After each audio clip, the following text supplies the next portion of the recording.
Bon matin. Je disais la dernière fois, merci pour l'école du dimanche. Pardon? Oui, on va prier pour l'école du dimanche. Seigneur, je te rends grâce pour les beaux enfants, pour l'école du dimanche. C'est justement une partie du songe de notre sœur Lisette ce matin, qui a vu en songe une salle pleine de gens, des classes du dimanche à plusieurs endroits dans le bâtiment ici. Amen. Gloire à Dieu. On prie que ça s'accomplisse dans son temps, de sa façon, avec les ressources qu'il va nous donner. Mais je crois que ces choses sont de son domaine. Et quand ça appartient à Dieu, on peut avoir confiance. Seigneur, je te prie de bénir l'école du dimanche, les classes avec les enfants, bénir Claudine qui apporte l'enseignement avec eux ce matin. On te prie aussi de nous donner toujours d'être de bons exemples. C'est beau enseigner, mais si nous ne sommes pas des exemples, ces enseignements-là sont presque inutiles.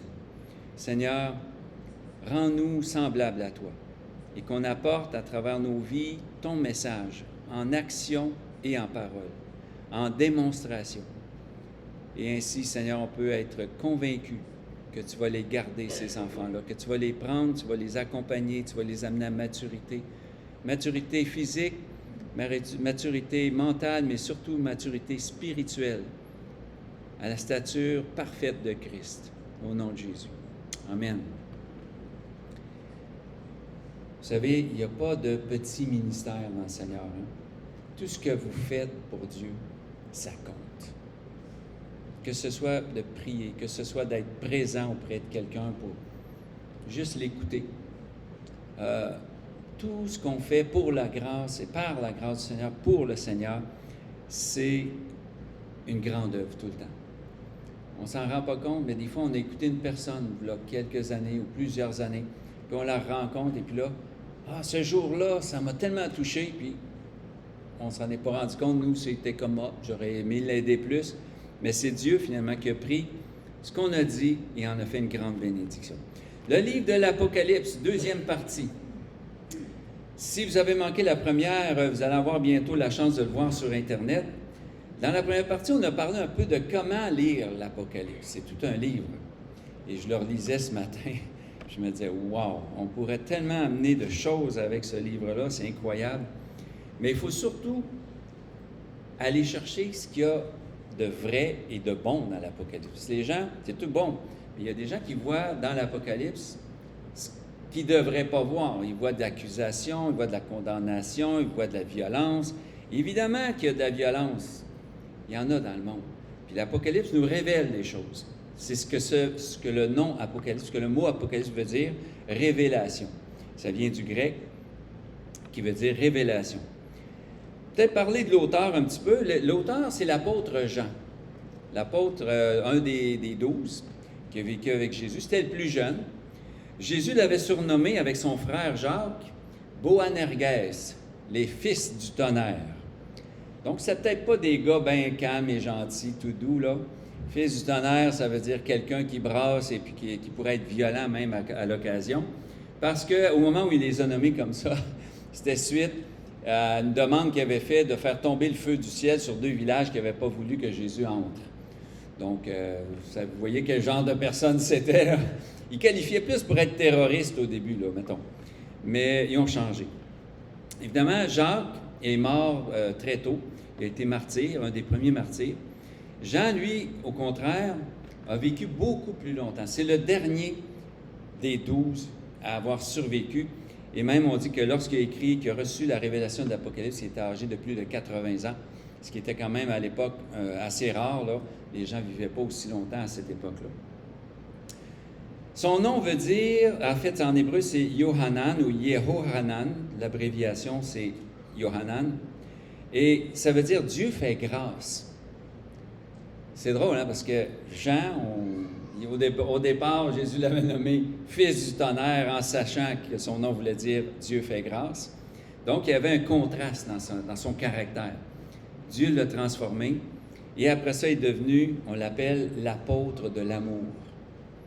assez spécial comme changement. C'est l'auteur de l'Évangile qui porte son nom, l'Évangile de Jean, et c'est reconnu. Il y a eu des gens qui ont remis en question l'auteur comme étant Jean, l'apôtre de Jésus, mais il n'y a pas vraiment de preuve de tout ça. Il a écrit les 3 épîtres, 1, 2 et 3 Jean, et l'Apocalypse. On le voit aussi à plusieurs occasions dans les autres évangiles, comme étant un personnage qui a servi, qui était très proche de Jésus. Il y avait 3 personnes qui étaient plus proches que les autres peut-être, ou en tout cas, ce qu'on voit, c'est que Jésus les prenait souvent à part pour aller, justement, lorsqu'il était sur la montagne, être transfiguré, il a pris Jean, Jacques et Pierre, il était sur la montagne. C'est les 3 témoins qui ont été avec lui. Les autres ne sont pas allés. Ça, c'était le choix de Jésus. Avant ça, Jean était un pêcheur dans le lac de Tibériade, ce qu'on appelle la mer de Galilée. Donc, il y avait un travail physique. Il travaillait pour son père. Leur père, il s'appelait Zébédée. C'était un entrepreneur en pêcherie. Donc, c'était pas... Tu sais, la pêche là-bas, c'était pas un petit filet puis on ramasse le poisson. Non, il y avait des grandes embarcations. Ça valait très cher, ces embarcations-là. Souvent, il y en avait même plus qu'une. Il y avait quand même, il peut y avoir une dizaine de personnes qui travaillaient pour ces pêcheurs-là. Ce n'étaient pas des gens qui étaient dans le besoin. Donc, il y avait une bonne business, qu'on pourrait dire, un bon métier. Ils n'ont pas suivi Jésus parce qu'il n'y avait rien à faire. Au contraire, ils étaient occupés, ils étaient engagés, il y avait des responsabilités et ils ont suivi quand même Jésus. Ils ont formé un trio, comme je disais, un peu spécial au début, Pierre, Jean et Jacques. Puis, l'apôtre Jean, on disait que c'est le plus jeune, puis qu'il a vécu le plus longtemps, mais ce n'est pas parce que les hommes voulaient qu'il vive plus longtemps, parce qu'il a été lui aussi persécuté. Il n'est pas mort martyr, assez spécial. Tous les autres sont morts martyrs, donc morts à cause du nom de Jésus, ils ont été soit crucifiés, brûlés, il y en a qui ont été décapités, il y en a qui ont été sciés. Je ne vous donnerai pas tous les détails. Mais Jean, lui, on a essayé de l'empoisonner. Ça, c'est pas dans la Bible, c'est dans la tradition chrétienne, donc on ne peut pas en être 100% sûr, mais plusieurs s'accordent pour dire que c'est une histoire vraie, qu'il aurait été empoisonné, il aurait pris le poison, puis il ne serait rien arrivé. Puis là, pour vérifier, ils ont pris 2 goûteurs qui ont goûté le poison, puis qui sont morts raides. Donc, fait que, quelque part, Dieu voulait qu'ils vivent longtemps. Et même, on dit qu'à la fin, à un moment donné, en tout cas, ils ont essayé ils l'ont jeté dans l'huile bouillante. Ça, tu ne résistes pas à ça longtemps. De l'huile bouillante, c'est encore plus chaud que de l'eau bouillante. Donc, tu brûles. C'est une des pires morts qu'on peut subir. Et il n'a pas souffert et il est sorti en pleine forme. C'est assez spécial. Ce n'est pas dans la Bible non plus, mais Dieu l'a préservé. Ça, c'est une chose certaine. Il a vécu très longtemps et je crois qu'il y a une raison à ça, c'est justement le livre de l'Apocalypse. Dieu lui a révélé ça à la fin de sa vie. Il y a aussi que son évangile, l'évangile de Jean a été écrit vers la fin, non pas au début, comme les 3 premiers, Matthieu, Marc et Luc, qui s'entendent pour suivre à peu près le même ordre, ou en tout cas beaucoup les récits se ressemblent, tandis qu'avec Jean, on a comme un autre point de vue. C'est comme si Jean, vu qu'il l'a écrit plus tard, Dieu l'avait inspiré pour qu'il complète ce qui manquait aux 3 premiers. Et c'est une grande bénédiction qu'on ait ça aujourd'hui. Il y a des symboles qui vont avec l'apôtre Jean. La coupe avait des serpents. Souvent, les représentations qu'on voit de l'époque, plus du Moyen Âge, là, si on dessine Jean, souvent blond, blanc, et puis habillé en français ou en anglais de l'époque. C'est vraiment pas rapport avec la vraie condition des Hébreux du temps de Jésus. Mais avec une coupe contenant des serpents. Et ça va avec la prophétie que Jésus lui a dit qu'il devait boire la coupe que Jésus allait prendre. Une coupe de malédiction qui était la mort ou la souffrance. Aussi l'aigle, qui représente le côté spirituel probablement, et le chaudron d'huile bouillante. Peut-être pas un symbole qu'on aime porter avec nous autres, là, mais c'est des représentations qu'on a fait de l'apôtre Jean. Mais pour nous, là, aujourd'hui, les chrétiens qui ont la Bible comme référence, ce qu'on peut voir, c'est que Jean, c'était un homme fiable. Jésus, sur la croix, voyait sa mère pleurer, puis il a regardé Jean, puis il a dit, « Femme, voici ton fils, homme, voici ta mère. » Il a demandé à Jean de prendre soin de Marie, la mère de Jésus. Ce qu'il a fait, selon la tradition, parce que dans la Bible, on n'en parle pas par après, mais selon la tradition, Marie serait morte à Éphèse, justement, en habitant chez Jean. Et Jean aussi est mort à Éphèse, en passant. Et ils auraient été enterrés là. Bon, c'est ça, je n'ai parlé, qui ont eu plusieurs tentatives de tuer Jean. Ça, c'est les seuls qu'on peut garder aujourd'hui comme référence non biblique, là, mais quand même, oui, c'était sûrement une personne qui était recherchée et ils ont fini par l'arrêter. Comme ils ne pouvaient pas le tuer, ce qu'ils ont fait, ils l'ont mis sur une île à Patmos, qui était un genre de pénitencier où les gens étaient détenus, ils ne pouvaient pas s'en aller de cette île-là. Mais pour lui, être sur l'île de Patmos, ça a permis qu'il continue d'écrire. Il y avait quand même des visiteurs qui venaient le voir, il pouvait transmettre ses épîtres. Il a écrit ses épîtres, l'Évangile et l'Apocalypse, qui ont parti probablement de cet endroit-là pour se répandre dans les églises qu'il avait fondées. Et vous en douterez, si vous avez déjà lu l'Apocalypse, le début, les premiers chapitres, ça parle des églises, des 7 églises. C'est pas qu'il y en avait seulement que 7 à l'époque, mais Dieu a choisi de donner un message à ces 7 églises-là à travers la Révélation, à travers l'Apocalypse et l'apôtre Jean. Et il y a une raison, c'est, en tout cas, ce qu'on croit, le plus sérieux, là, c'est que Jean aurait été le fondateur, ou en tout cas parmi l'équipe qui a fondé ces 7 églises-là, un genre de missionnaire ou d'apôtre. Donc, il y a des choses, comme on a dit, qui sont historiques. Dieu a révélé des choses pour cette époque-là. Mais nous, aujourd'hui, on peut le lire et nous l'appliquer. Et l'appliquer à notre Église. Et c'est ça qu'on va regarder ensemble. On va voir que l'Apocalypse, c'est un livre, oui, parfois difficile à lire, difficile à comprendre, chronologie pas toujours suivie, mais il y a des grands enseignements, des grandes révélations, des choses très importantes. D'abord, on va lire. On peut dire plein de choses sur l'Apocalypse, mais si on ne le lit pas, ça ne sert pas à grand-chose. On va commencer par le chapitre 1, évidemment. Apocalypse, ou Révélation de Jean, chapitre 1. Seigneur, ta parole est puissante, ta parole est bénie, et elle est bénissante. On te remet, Seigneur, cette lecture, on te remet nos cœurs, pour que chaque fois qu'on aborde ta révélation, ta parole, tu nous touches. Seigneur, il y a des promesses, il y a des bénédictions, il y a une grande richesse à étudier ta parole. Et on te demande de nous bénir, de faire qu'on puisse être des bénédictions, des sources de bénédictions pour les autres, au nom de Jésus. Amen. Révélation de Jésus-Christ que Dieu lui a donnée pour montrer à ses serviteurs les choses qui doivent arriver bientôt. Et qu'il a fait connaître par l'envoi de son ange à son serviteur Jean, lequel a attesté la parole de Dieu et le témoignage de Jésus-Christ, tout ce qu'il a vu. Heureux celui qui lit et ceux qui entendent les paroles de la prophétie et qui gardent les choses qui y sont écrites, car le temps est proche. Jean aux 7 églises qui sont en Asie, on va arrêter là.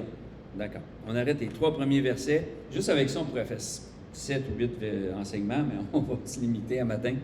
Et vous allez comprendre, il y a tellement de richesses, tellement de symboles, tellement de choses à étudier qu'on peut passer notre vie à étudier le livre de l'Apocalypse et on n'aurait pas passé au travers.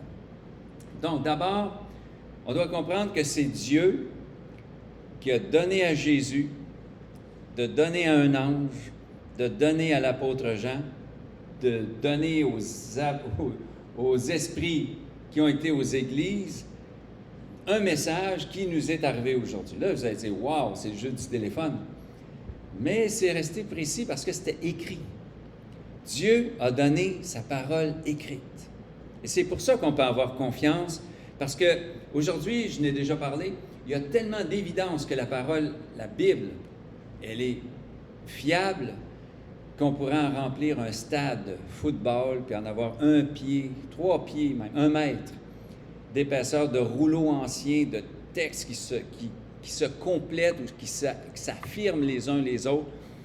Je veux dire, Jules César, on ne remet pas en question qu'il y a eu un Jules César ou un Napoléon, Puis pourtant, on a beaucoup moins de preuves pour ces gens-là, ou ces personnages historiques, que de Jésus, de ses disciples et de son Église.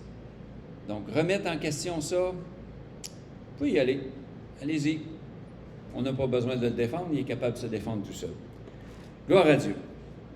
Donc, mais juste comprendre, il y a un ordre. Dieu a donné à Jésus d'envoyer un ange à Jean. Et Jean a reçu la visite de cet ange-là. C'est-à-dire révélation de Jésus que Dieu lui a donnée pour montrer à ses serviteurs des choses qui doivent arriver bientôt. Imaginez, il y en a des choses qui sont déjà accomplies à l'époque de Jean. Là. C'est évidemment pour ça que c'est écrit comme ça. Il ne faut pas dire bientôt, ça fait 2000 ans et ce n'est pas accompli. Attendez, là, c'est toute une histoire. Là. À partir de ce moment-là, il y a des choses qui s'étaient déjà accomplies et il y en a qui vont s'accomplir encore. Verset 4, ça dit « Jean aux 7 églises qui sont en Asie, que la grâce et la paix vous soient données de la part de celui qui est, qui était et qui vient, et de la part des 7 esprits qui sont devant son trône. Celui qui est, qui était et qui vient, ou qui sera, évidemment, c'est l'Éternel. Celui qui ne change jamais. Celui qui est parfait, celui qu'on adore, celui qu'on aime, qui s'est révélé à travers Jésus et qui est en nous aujourd'hui à travers son Saint-Esprit. Et de la part de Jésus-Christ, le témoin fidèle, le premier-né des morts et le prince des rois de la terre, à celui qui nous aime, qui nous a délivrés de nos péchés par son sang et qui a fait de nous un royaume des sacrificateurs pour Dieu son Père, à lui soit la gloire et la puissance au siècle des siècles. Donc Jésus, c'est vraiment quelque chose qu'il a fait de spécial en apparaissant à Jean, et il a envoyé un ange pour apporter cette révélation-là. Il y en a qui disent « Ah, Jésus, c'est l'ange. Donc, Jésus, c'est pas Dieu. Jésus, c'est un ange. » Mais attendez, le mot « ange » veut dire « envoyé », premièrement. Fait que si je demande à mon garçon d'aller porter quelque chose, c'est en grec, ça aurait été un envoyé. Donc, c'est un ange. C'est juste ça que ça veut dire. Ça n'a pas rapport avec le fait qu'il soit un esprit ou qu'il y a des ailes ou qu'il soit gentil ou pas ou quoi que ce soit. C'est un envoyé. Évidemment, si on lit le contexte, ici, on parle vraiment d'un ange. Un ange, un être spirituel qui n'a pas un corps comme nous autres et qui servait de messager. Mais il y a une distinction entre Jésus et l'ange. Et des fois, ce n'est pas facile à voir dans le texte, mais il y a moi, je le vois dans les premiers versets que je vous ai dit, que la révélation de Jésus que Dieu lui a donnée pour montrer à ses serviteurs au verset 1, par l'envoi de son ange. Donc, il parle de Jésus et l'envoi d'un ange. Okay? Il y a une distinction. En français, c'est moins clair, mais si on va avec le texte grec, c'est beaucoup plus clair. Il y a des traductions aussi qui sont plus claires. C'est toujours un... Vous savez, quand ça a été traduit, là, j'ai lu Louis II, la plus vieille version. Quand ça a été traduit, il n'y avait pas ces problèmes-là, là. Est-ce que Jésus était un ange? Est-ce que Jésus était Dieu? Fait que quand lui a traduit, ça lui semblait clair. Il l'a traduit comme ça en français, c'était bien clair. Aujourd'hui, quand on traduit ces passages-là, on essaie de faire attention, de faire ressortir la distinction un petit peu plus claire à cause de ces embrouillements qui se sont faits avec les années. Évidemment, on sait qui est derrière ça, hein? Il nous met du doute, il ne nous aide pas à comprendre trop l'ennemi, mais Dieu est là pour nous aider. Au verset, là, j'avais le verset 4. OK, là, j'ai sauté un passage. OK. Donc, le passage qu'on vient de voir ici, ça nous montre à quel point Jean a reçu quelque chose de spécial. Il salue Dieu. Puis au verset 7, il continue en disant quelque chose qui est très important pour nous et très encourageant. « Voici, il vient avec les nuées, et tout œil verra, même ceux qui l'ont percé, et toutes les tribus de la terre se lamenteront à cause de lui. Oui, Amen. » Wow! Là, on lit ça, et on dit, Jean, il était sérieux, les tribus de la terre vont se lamenter, puis il dit oui et Amen. C'est cruel un peu, hein? Mais non. Ce qu'il veut dire ici, c'est que on va le voir. Et si on ne l'a pas vu avant, on ne l'a pas cru avant, on n'a pas été touché avant, évidemment, c'est un peu tard. Parce qu'il y a un moment donné où ça va être fini. L'Esprit de Dieu, Jésus a dit, c'est aujourd'hui le jour du salut. C'est aujourd'hui que si tu entends sa voix, tu dois dire oui et amen. Viens dans ma vie, Seigneur. Répondre à son appel. Parce qu'il y a un moment donné où il va y avoir, comme dans l'arche de Noé, la pluie a commencé à tomber, le déluge a commencé et la porte s'est fermée. Ce n'est pas Noé qui a fermé la porte, ce n'est pas ses enfants non plus ou son épouse, c'est Dieu qui a fermé la porte. Et à ce moment-là, personne ne pouvait entrer dans l'arche, il était trop tard. Peut-être qu'il va y avoir encore la possibilité de se convertir après. Mais ce que je vois, moi, c'est tellement de souffrance. On l'a vu dans le livre, on va le voir plus tard dans le livre de l'Apocalypse, si vous ne l'avez pas lu, qu'il va y avoir tellement d'épreuves et de difficultés que les gens vont être incapables de s'approcher de Dieu, vont en vouloir à Dieu, vont même vouloir lui faire la guerre. Donc, c'est un endurcissement qui va se passer. Ici, ça dit, « Il vient avec les nuées et tout œil verra, même ceux qui l'ont percé. » Ici, ça ne va pas dire ceux qui ont l'œil percé. Là. Okay, j'avais entendu demander quelqu'un qui disait, « Ah, même les aveugles vont voir Jésus. » Oui, spirituellement, je crois qu'ils vont le voir. Mais ici, c'est ceux qui l'ont percé, c'est le peuple de Dieu, les Juifs. Ils l'ont, et ça fait partie d'une prophétie dans l'Ancien Testament, dans Zacharie, chapitre 12, verset 10. Dieu lui-même dit, ils m'ont percé. Il y a des traducteurs qui ont dit, ils l'ont percé, mais dans le texte hébreu, ça dit, ils m'ont percé. Ils m'ont planté une arme. Jésus, quand il a été crucifié, on le voit dans Jean 19, 37, ils n'ont cassé aucun os. Normalement, les crucifiés, pour accélérer la mort, parce que c'était une mort lente, c'était une mort par suffocation, parce qu'ils étaient attachés par les bras, ils cassaient les jambes pour qu'ils suffoquent plus rapidement. Jésus, quand ils sont venus pour y casser les jambes, il ne respirait plus. Fait que pour être sûr qu'il était mort, ils ont pris une pique, ils l'ont planté dans son côté, et là, il a saigné, il n'a même pas réagi, donc il était mort. Donc, ça venait accomplir la prophétie dans Zacharie qui disait qu'il était pour être piqué, percé, mais qu'aucun os de son corps ne serait brisé. Et ça s'est accompli. Même, on dit que, c'est un fait, quand le peuple juif, quand ils vont partager la Pâque, qu'ils vont manger l'agneau, ils ne doivent briser aucun os de l'agneau à cause de cette prophétie-là. Eux, ils se disent, le Messie va venir, et l'agneau représente le Messie qui va venir. Nous, on sait qu'il est déjà venu, mais on sait qu'il va revenir et que tous vont le voir, même le peuple hébreu, le peuple juif qui ne sait pas, qui ne l'a pas encore accepté comme sauveur. Verset 8. « Je suis l'alpha et l'oméga, dit le Seigneur Dieu, celui qui est, qui était, qui vient, le Tout-Puissant. » Merveilleux, hein? C'est Jésus qui parle. Il y en a qui vont dire, « Ah, ben non, là, c'est l'ange qui parle au nom de Dieu, puis Jésus est là à côté, puis attend qu'il ait fini son discours. » Je ne sais pas, là, mais ça commence à être compliqué. Moi, j'ai ce passage-là dans ma parole, dans ma Bible, et je l'ai souligné pour que ceux qui ne croient pas que Jésus est Dieu. Je suis l'alpha et l'oméga. L'alpha et l'oméga, c'est l'Éternel. Et là, c'est Jésus qui parle. Je suis l'alpha et l'oméga. Donc, Jésus est Dieu. Et il dit, le Seigneur Dieu, pas Seigneur avec un petit S, Dieu avec un petit D, là, c'est pas clair ça. Celui qui est, qui était et qui vient. On l'a dit tantôt. C'est un attribut divin. Ce n'est pas les anges qui étaient, qui sont et qui seront. Il y a seulement Dieu qui peut dire ça. Et Jésus le dit. Amen. On continue au verset 9. « Moi, Jean, votre frère, et qui est part avec vous à la tribulation et au royaume et à la persévérance en Jésus, j'étais dans l'île appelée Patmos. » Là, il nous remet en situation.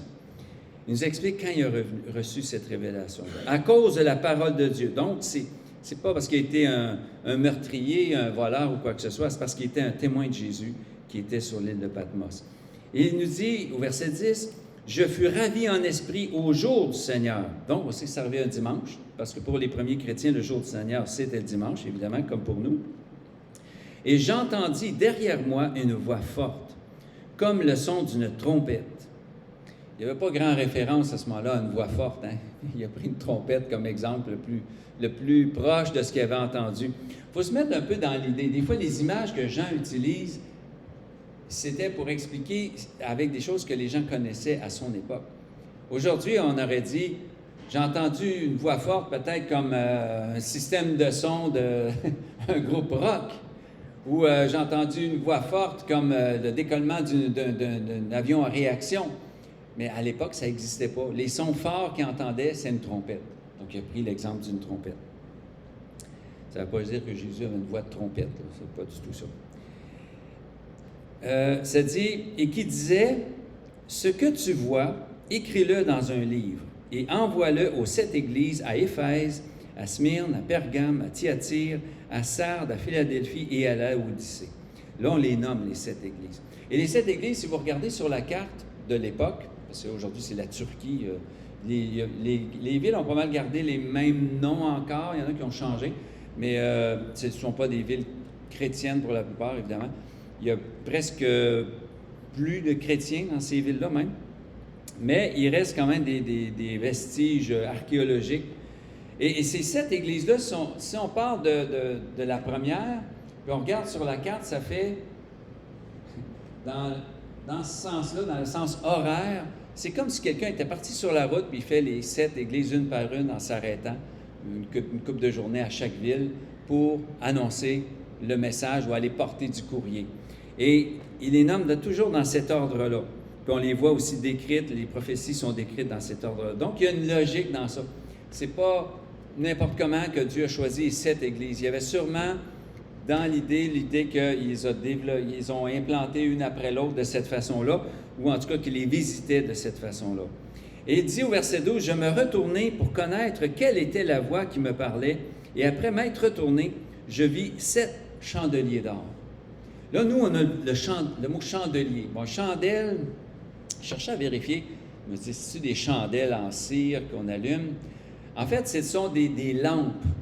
Le plus souvent à l'époque, c'était des lampes à l'huile, et il y avait comme un contenant, comme une gourde d'huile, puis un petit tuyau qui permettait d'alimenter la lampe.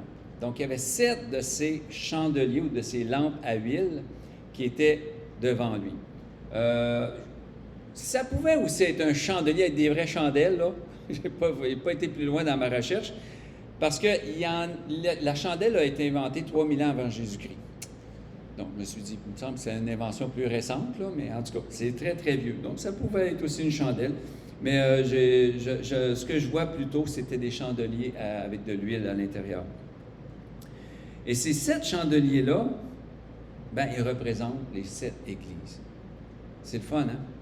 Parce que Dieu représente son église ou ses églises locales, s'il en nomme 7, comme étant un chandelier. Frères et sœurs, on forme une église et on est aux yeux de Dieu et aux yeux du monde, on doit être des porteurs de lumière. Et que l'Église apporte la lumière dans le monde. On a un monde de ténèbres. Oui, des fois il fait soleil et tout ça, puis on peut se réjouir de tout ça. Mais c'est un monde qui est perdu.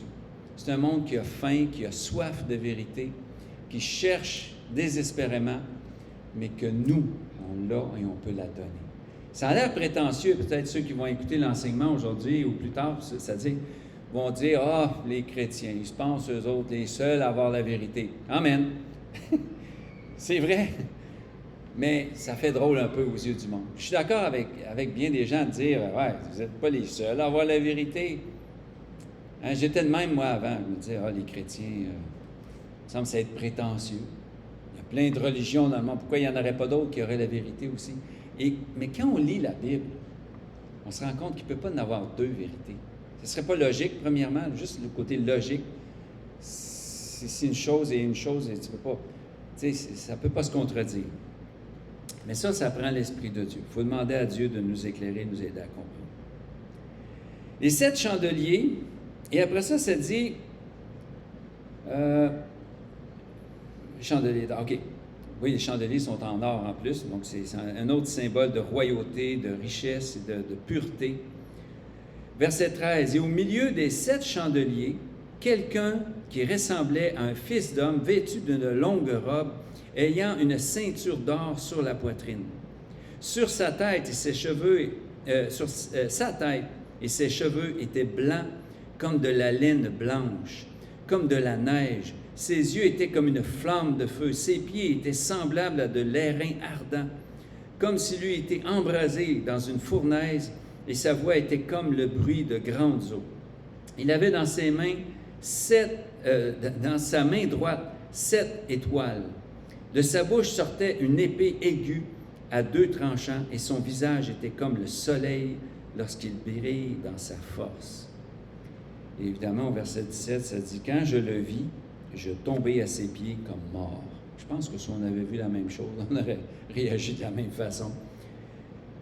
Il posa sur moi sa main droite en disant « Ne crains point, je suis le premier et le dernier et le vivant. J'étais mort et voici je suis vivant au siècle des siècles. Je tiens les clés de la mort et du séjour des morts. » Est-ce qu'on doit s'inquiéter? Non. C'est lui qui s'est révélé. Là, je ne prie pas que vous ayez une révélation comme ça, parce que là, je ne veux pas vous perdre, là. Mais je pense que quand on voit Dieu, tu sais, dans l'Ancien Testament, ça dit, personne ne peut voir Dieu et vivre. Mais je pense que Jean, quand il l'a vu, il a compris ce que ça voulait dire. Mais si on reprend juste la vision qu'il y a eu ici, là, sa tête, verset 13, il ressemblait à un fils d'homme, donc il ressemblait à quelqu'un de normal, vêtu d'une longue robe, c'est la façon de s'habiller à l'époque, ayant une ceinture d'or sur sa poitrine. Et là, je m'arrête, je dis, moi, ma ceinture, je ne la mets pas sur la poitrine. Hein? C'est pas le même genre de vêtement non plus, là.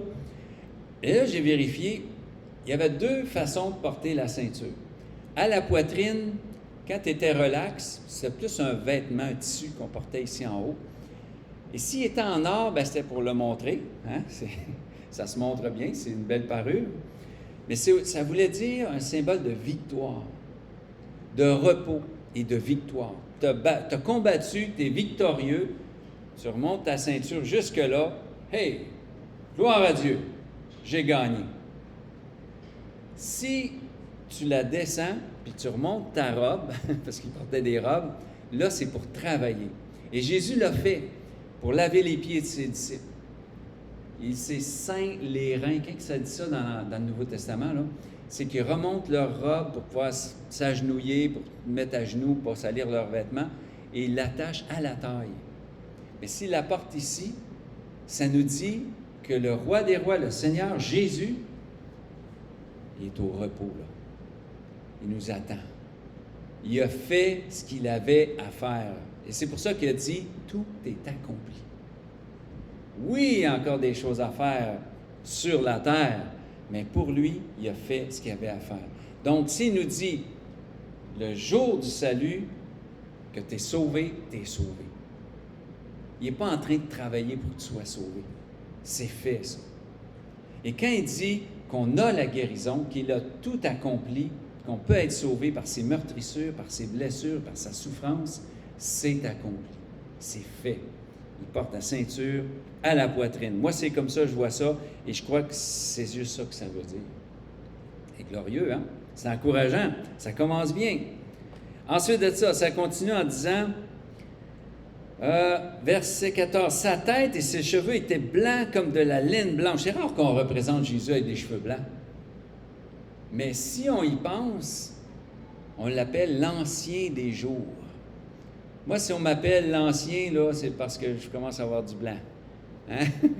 C'est une gloire. La Bible nous dit que c'est la gloire des personnes âgées d'avoir des cheveux blancs. Moi, j'ai moins de cheveux blancs, mais j'ai juste la barbe blanche, mais ça s'en vient. Mais Jésus est représenté comme l'Ancien, le premier, celui qui a de l'expérience, celui qui est capable de nous en montrer tout le temps. Ses cheveux blancs, des yeux comme des flammes de feu. Là, ça, c'est intriguant, parce que là, on voit les images du diable qui a les yeux rouges, là, puis il brûle comme du feu ou les flammes de l'enfer. Ici, ce que ça veut dire, ce qu'on avait à l'époque pour éclairer, là, c'était le feu. Hein?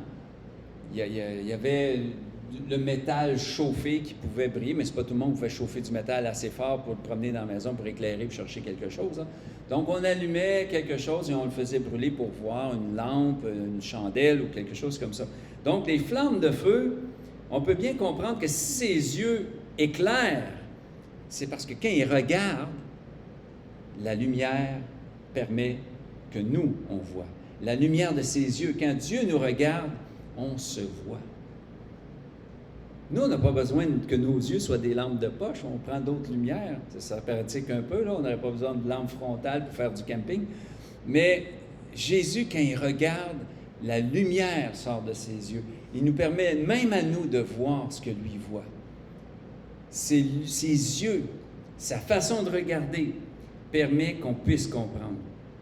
Ça symbolise aussi sa science parfaite, son omniscience. Il connaît tout. Ça symbolise aussi la pureté. Le feu, le regard de Jésus est pur. Il enlève toute souillure. Ses yeux consument la souillure du monde, la souillure de notre cœur. Quand il nous regarde avec amour. Pas juste avec amour en disant « Oh, garde ton péché, je t'aime quand même. » Non! Il nous regarde en nous disant « Je t'aime » et parce qu'il nous regarde de cette façon-là, on ne veut plus pécher. On ne veut plus marcher dans le péché. C'est sa lumière qui nous éclaire. Ça dit aussi, sa tête et ses cheveux étaient blancs comme la neige, ses yeux, ses pieds, au verset 15, étaient semblables à de l'airain ardent, comme si lui était embrasé dans une fournaise et sa voix était comme le bruit de grandes eaux. Évidemment, les pieds, là, c'est que partout où Jésus marche, il apporte la sainteté. C'est ça que ça représente. Et des fois, on essaie de s'imaginer à quoi il ressemblait Jésus. J'ai partagé ça avec ma famille ce matin. J'ai fait une petite recherche, puis il y a des scientifiques en Angleterre, scientifiques britanniques en tout cas, qui ont fait une petite recherche, une grande recherche quand même, des spécialistes, des archéologues, des anthropologues et tout ça, à quoi ressemblait physiquement le Jésus qui a marché sur la terre. J'aurais dû amener l'image, je ne l'ai pas, mais vous ferez une petite recherche. Il y avait la peau foncée, les cheveux noirs, bouclés, court, barbu, puis à peu près 5 pieds 4, 5 pieds 5. Wow, attends un peu, Jésus mesurait 6 pieds, il avait les cheveux blonds, les yeux bleus, puis il avait une barbe, puis les cheveux longs. Non. Il était blanc aussi. Non. C'est pas le Jésus là, qui a marché sur la terre. Il ne pouvait pas être blanc comme moi.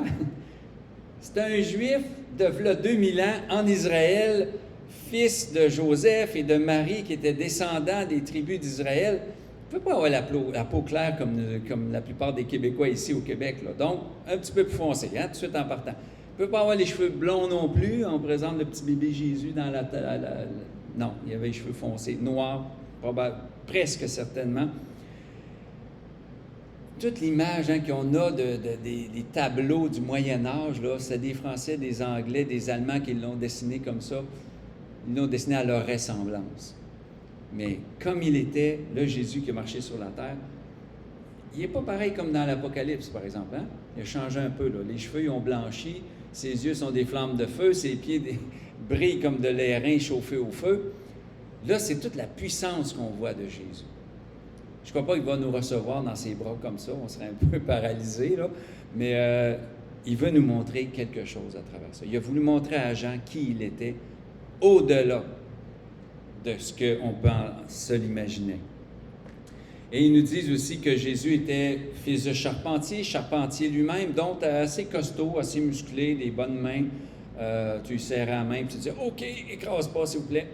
Fait que c'est pas l'image qu'on a du Jésus un petit peu feluet, et puis non. Donc, mais c'est pas ça qui compte. C'est pas ça qui compte, hein, l'apparence physique. Ce qui compte, c'est qu'est-ce qu'il est à l'intérieur. Il a pris une image, une forme humaine, et même quand il a été arrêté, on en a discuté encore un matin, quand il a été arrêté, ça a pris quelqu'un pour l'identifier. Fait que s'il avait mesuré 6 pieds, cheveux blonds, il aurait dit, regarde, c'est lui, là, pas besoin de chercher. Les autres, ils ne ressemblent pas en tout. OK? Fait qu'il ressemblait à tout le monde. Fait que ça a pris Judas pour dire, ah, c'est lui, celui que je vais embrasser, c'est lui.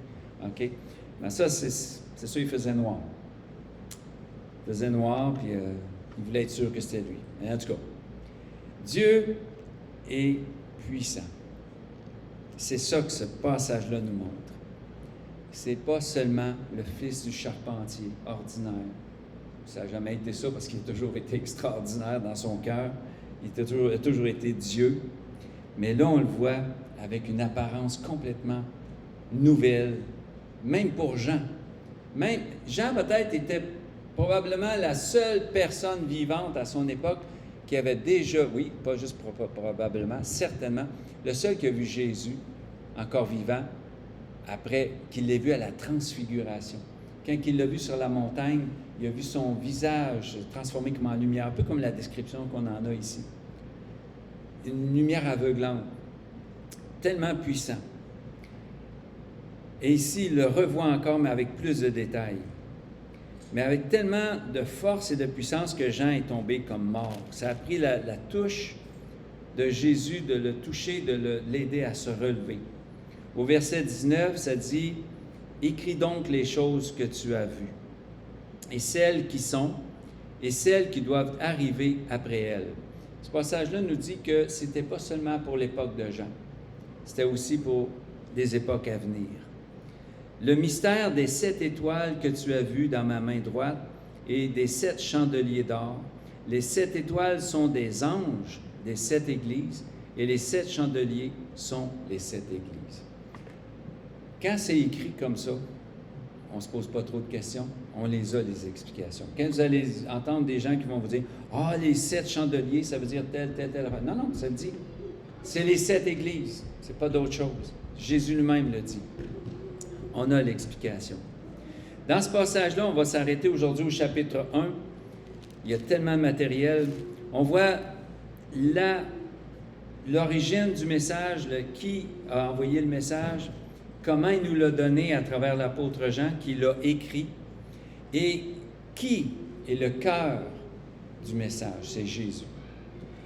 Le cœur du message, c'est Jésus, et ce qu'il a dans ses mains, n'oubliez pas, les 7 étoiles, les 7 églises, les 7 esprits, et Jésus est debout, on doit l'imaginer un peu là, debout avec les 7 chandeliers autour de lui. Il est au cœur de toutes les églises, Jésus. Il n'est pas dans une église, puis il n'est pas dans l'autre. Il est au cœur de son œuvre. C'est lui qui bâtit son église. C'est lui qui est le pasteur, le bon berger. Qu'est-ce qu'on peut retenir de ces enseignements-là ce matin? C'est qu'on a un Dieu puissant. Que Jésus est Dieu, qui est puissant, il est tout puissant. Il connaît toutes choses et il veut se révéler.